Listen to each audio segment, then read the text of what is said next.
Hi friends, it's Beth Miller, Executive Director of the Creative Education Foundation. I had a couple really interesting meetings last Friday.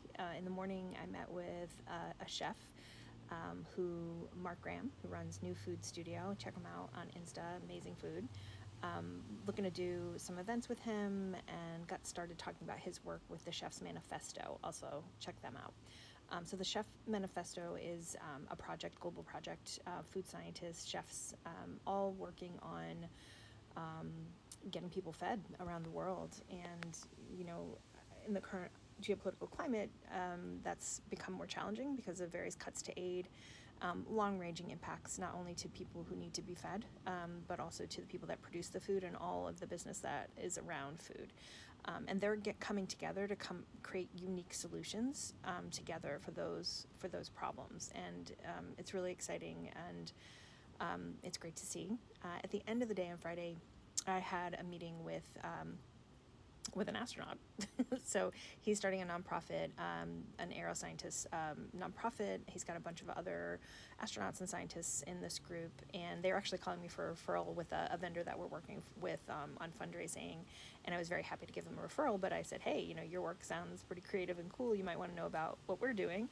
And we got talking, and I told him about Mark and Chef's Manifesto, and I said, I just wanted to let you know that the way you guys are coming together to deal with cuts to space travel and the sciences, just know that there are chefs and food scientists out there having similar conversations and coming together on their own to make solutions.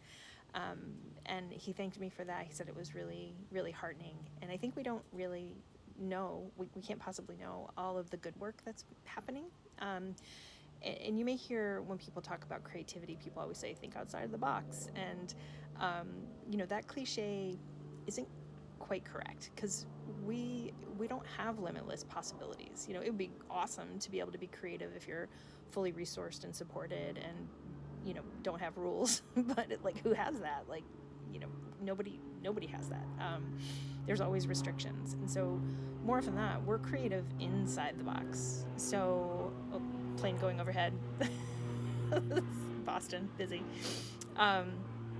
So, how are you creative in the box? We're creative in the box all the time, and kind of that's where the coolest solutions happen, where when you're getting restricted or hemmed in, and you keep your wits about you, and you use your creative problem solving, and you work with other like-minded people, really cool stuff happens.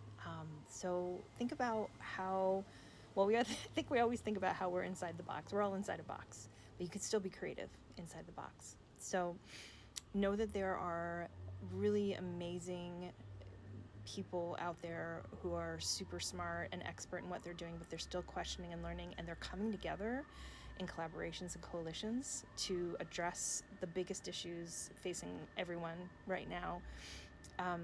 We can do that too. So how are you creative inside the box?